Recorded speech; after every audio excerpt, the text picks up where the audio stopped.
Hi, my name is Dr. Uri Burstyn. I'm a veterinarian in Vancouver, BC, and I'd like to welcome you to my series of practical skills for pet owners.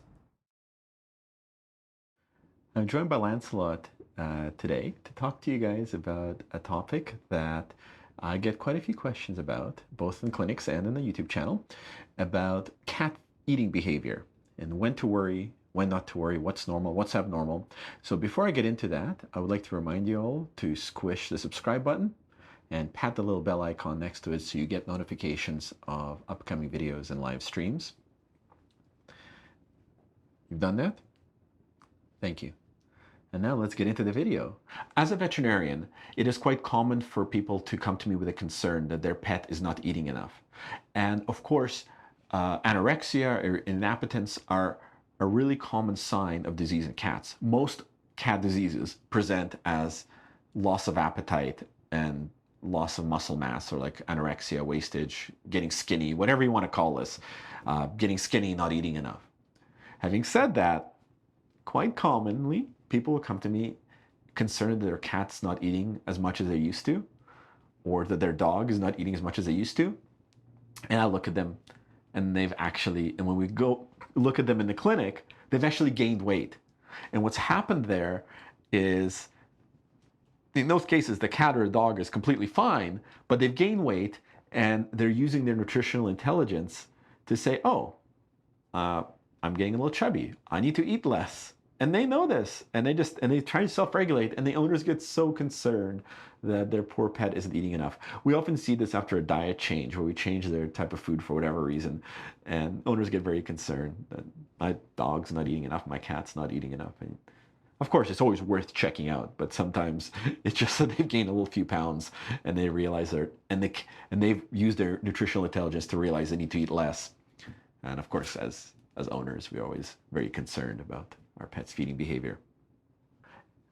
So Lancelot here is a poster child for cat feeding because he's been both a self-regulating cat and an overeating cat at different parts of his life.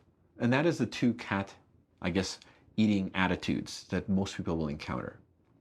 Some cats will be self-regulators, and some cats will be greedy little eaters. Yeah, right.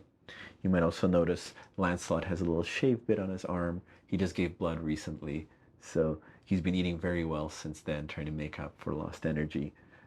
As you guys know from the Story of Lancelot video, that he is an occasional blood donor in our clinic. So this cat saves cat lives. Don't you, sweetheart? Cats differ from dogs in one important matter. They are trickle feeders. So to understand feeding behavior of cats, what you really need to do is look at how they behave in the wild, in nature. And there's an important difference between cats and dogs in this regard, because cats are predators primarily who hunt small prey, whereas dogs are really kind of scavengers. You know, they can exhibit some pack hunting behavior where they'll hunt larger animals. They also hunt for smaller ones, but they're also very, very happy to scavenge. Now, cats are, in nature, will eat 14 to 16 small meals a day because, you know, they'll be wandering around and they'll eat a little bird, eat a mouse, eat a fish, depending on which food source is available to them in the environment and which one they learn to feed on, because cats actually acquire feeding behaviors from their mothers, and typically a cat will eat whatever food source the mother eats. So if you have a mother cat that's a bird hunter, then the kittens will generally be bird hunters. If you have a mother cat who's a rodent hunter, you'll have kittens who are rodent hunters. Lancelot is going to go hunt, you know, his litter box probably, because I think he's just eaten. So when cats live with us, they are happiest generally when they can exhibit the same behavior that they would in the wild. So trickle feeding. So Lancelot had a little feed right before we started shooting this video, and now he's off, and then he's going to want to come back to his food every so often, probably once every hour or so, have a little bit more of a feed, and then walk away. Like I said, we call that trickle feeding, and that is pretty much the optimal way for a cat to eat. There are studies showing that cats who have food freely available to them and eat multiple times a day will have lower insulin levels and are less likely to be obese than cats who are fed discrete meals. But of course, this all depends on the cat's ability to self-regulate, and we call that nutritional intelligence. Most cats exhibit very good nutritional intelligence, meaning that they know when they're hungry, they know when they're not hungry, and they'll adjust accordingly. Now, one way we can help them in this regard is by feeding food that is calorically appropriate to them, because different cat foods, and whether it's dry or wet doesn't actually matter so much, but different cat foods will have different calorie contents per gram. So when you're a young kitten, you need more calories than you do as an adult cat. And an adult cat probably needs more calories than a senior cat whose metabolism has slowed down a little bit. Whereas a cat with a specific health issue may have very specific dietary requirements for that health issue. So it's quite important to feed correctly for your cat's life stage and your cat's metabolism, which you will know because if you feed your cat the wrong food and they're a trickle feeder, they'll gain weight. They'll become obese.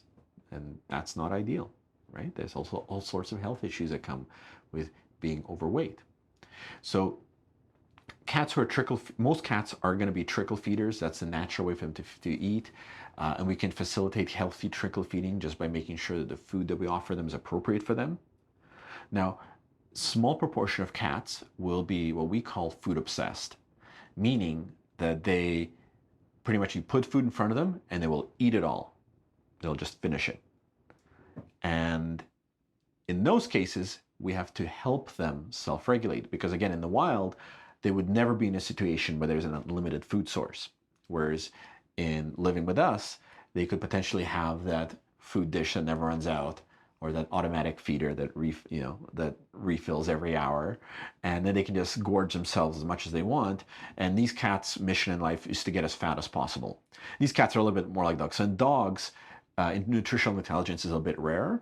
Certainly there's some breed predisposition, where certain breeds typically are pretty good at maintaining their own kind of caloric requirement, whereas other breeds, and I'd say most Labradors and Retrievers, which are obviously the most popular pets in North America, fall into the category where they'll just basically eat until they throw it up and then eat it some more. So in dogs, trickle feeding is a bit more of a rare phenomenon, but in cats, it's kind of the norm. But some cats will become food obsessed. And what can lead to this? I think there's a couple factors. I think breed does have some predisposition for this. I've just made the observation throughout my career that male orange cats tend to be really, really into food. And I think this is, I always thought, I don't have any factual evidence behind this, but I always thought that this is where the myth of Garfield came from. Because Garfield is an orange cat who loves lasagna and will eat and eat and eat, is a food obsessed. And I have a strong suspicion that Jim Davis, the artist behind Garfield, has shared his life with an orange boy cat at some point. Because it's a recurring pattern. Orange boy cats tend to be really, really food obsessed, really into their kibble and their wet food, and they tend to be quite fat. I'm going to say it right out there. They're fat cats generally. Very rare to see a skinny orange boy out there. So there's some breed predisposition. I also think that the experiences of the cat, particularly early in life, how they live as kittens, can influence this. Certainly, I've noticed that many cats who are rescues have an increased risk of being food obsessed, particularly ones who've had a bit of a rough start in life, maybe have undergone a period of starvation. They kind of learn that food is a rare commodity, and when they're in an environment where food becomes unlimited, so once they get adopted into a loving home, they'll just eat and eat and eat and become completely food obsessed. So it's something to watch out for. Maybe when you get an adoption cat, just keep an eye on the fact that, just be aware of the fact that they may be food obsessed, and you may need to regulate their food intake a little bit. And there's a number of tools for that I'm going to probably talk about in a later video when I talk about feline obesity. So know your cat. Do they have good nutritional intelligence? Are they trickle feeders? Or are they food obsessed and they'll just eat and eat and eat as much as you'll give them? Now there's another very rare subset of cats that is common enough for me to mention in this video, but is not overall. This is quite a rare third group. And these are cats who won't eat unless their owner is present. And this is both endearing and hilarious and a little bit sad. But certain cats, and again, in my experience, this is mostly rescue cats who had a bit of a rough go of life, who maybe have been neglected or undergone periods of stress and starvation. But certain cats just won't eat unless you're there. A great example of this is a cat that my mother adopted, who my mom worked as a home care aide, and one of her clients had this orange boy named Joey, a big fat orange cat. And when she passed away, my mother adopted this cat, and he came to live in our home. But this orange boy was a stray who was found by the SPCA in our town.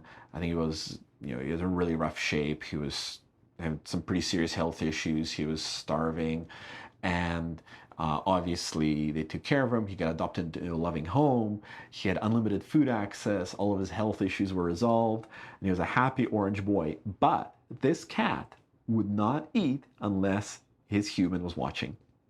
And it was just absolutely hilarious that he would just stand there at the top of the stairs and meow at my mom until she, or any other human around, really. It was preferred my mom, but it would be anyone around. He'd meow at you and basically walk towards his food dish, turn around, meow. Walk towards his food dish, turn around, meow. And he would lead you to his food dish so you could watch him eat every single day for the rest of his life. And this happens with some regularity. I think I actually had a number of clients who experienced this, and I don't really know what to say about that, other than that you just have to love them for who they are and just enjoy the hilarious cat you have, if that is the scenario. I don't think these cats would necessarily starve themselves to a point of being unhealthy if there wasn't a human around to follow them, but they're certainly very insistent that a human watches them eat.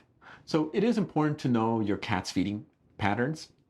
It's important I think it's really good to know whether they're a trickle feeder or an obsessive feeder and adjust your feeding accordingly. And if they are an obsessive feeder, then just to know that how many calories a day your cat needs and break it up into 2 or 3 meals and not offer them anymore. And certainly your veterinarian can do that.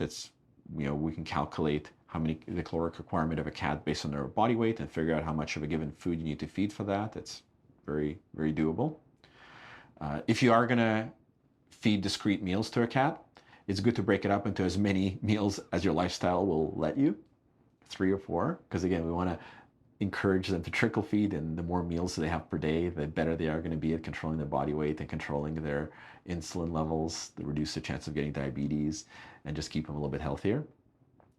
And while it is very important to be aware of when your pet eats less and know that that is a red flag that should let you know that there may be something wrong, a vet visit is warranted, it's also good to be aware that sometimes, particularly after you change a pet's food, because again, different foods will have different caloric densities, sometimes they will, after a diet change, they will eat less just because they've gained a little bit of weight or the food's a little bit richer, and they're exercising their nutritional intelligence to just take on less calories and maintain a healthy body weight.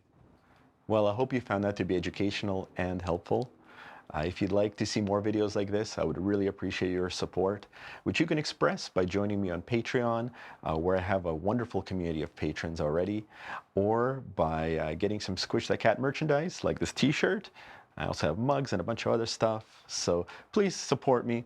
I look forward to making more videos like this, and until next time, have fun with your pets, and I'll see you again.